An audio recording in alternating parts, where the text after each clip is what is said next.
The intervention in Iraq was couched in very benign terms.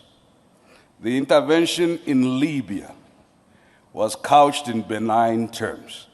I could give you 100 interventions where the justification, objectively speaking, was on the basis that there was evidence either of genocide or evidence. I'm sitting in Rwanda.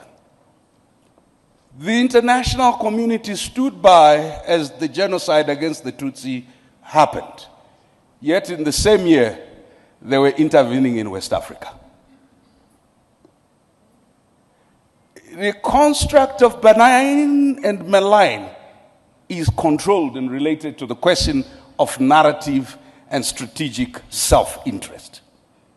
We've often not paid enough attention, and thank you, Chairperson of the African Union, for educating us on how the international fora of decision-making, the Security Council, and other fora, including at some stage how we transact within the International Criminal Court and other platforms. That evidence, and that was my point, we don't control data, we don't control digital platforms, we therefore are not controlling narrative in both analog and digital forms. What can practically be done?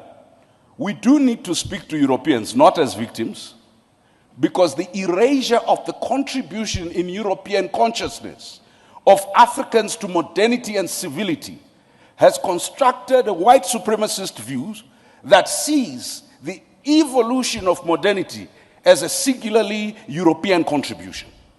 And it is only now that our young researchers are beginning to excavate the contributions of black people, of Africans, towards inventions. Because until now, the province of economy was not the province of black people. In my country, in Zimbabwe, when land was taken, a British court gave a judgment that said, the question before them and who owned the land, they said, one thing is certain, it cannot be the native because the native has no sense of ownership. It was on that basis that land was taken. Number two, on the question of economics, even we pejoratively only talk about our people as informal law, informal economy, yet the informal economy is formal. That's how India developed through its cottage industry. That's how we have a psychotic addiction to colonial definitions of what, and that's why Professor Ashraf is correct. It's not just a narrative about our contribution historically, it's a narrative about our contribution now. Our young people who developed M-Pesa, which is now being used globally, who developed Ushahidi, which has been used by over 300,000 organizations, including the Japanese, the US military, and the NATO forces, are never sufficiently credited. Why? Because it is not in the current psyche of most Europeans possible that Africans are anything else except the object of charity that deserve our mercy and our pity. Why? Because they are governed by tyrants, right? Or Africans are incapable of ethics.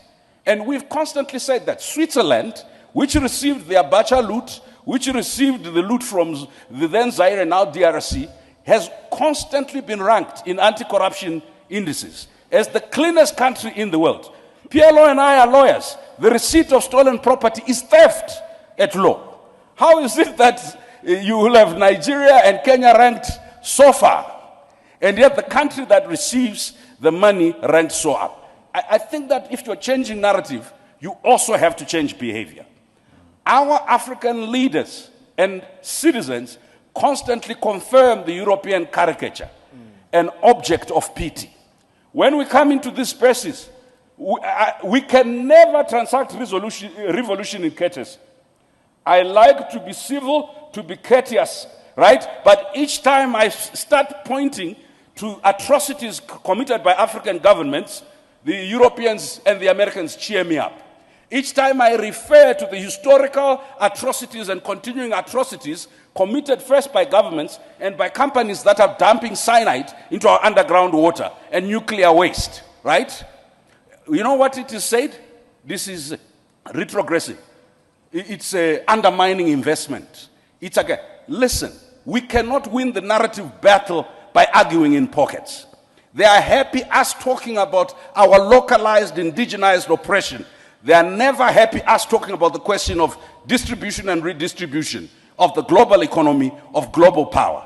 And what Nkrumah and others realized in 1963 at the founding conference, if Africa is not represented, if Africa does not own its narrative, but you can't own your narrative if your leadership is totally disconnected from its people. You can't own your narrative if your intellectuals are totally disconnected. We have underinvested in rural areas and slums where the majority of our people are. In fact, we treat them as security threats and they are over-policed. Number two, we have underinvested in our academic and research institutions. We'd rather bring McKinsey and bring Deloitte and Touch. They will help us do AU reform. Why? Because there are no African consultancies that we know. Even if they exist, we have no relationship with them to help us with AU reforms, with anything else. And this is not a pronouncement on McKinsey or Deloitte. It's a pronouncement on ourselves. We have not, as a leadership, begun to recognize that the native is capable of knowledge. The native is capable of economy. The native is capable of invention. You can't change the narrative if the starting premise is we're trying to be like Europe and to catch up. We can't change the narrative when we're constantly trying to learn from others without understanding, and I'll end with that, what William Tunga said, the former Chief Justice of Kenya. He says, let's not engage in this romanticist view that there can only be one way to learn. We first must indigenize knowledge. That's what I said, learn from our culture and traditions. Number two, we must diversify who we learn from. We can not only learn from the West, we need to learn from everybody who has something to teach. Number three, we must domesticate what we learn. If we're going to learn anything, let's domesticate. I think the chairperson and the minister said it's consciousness.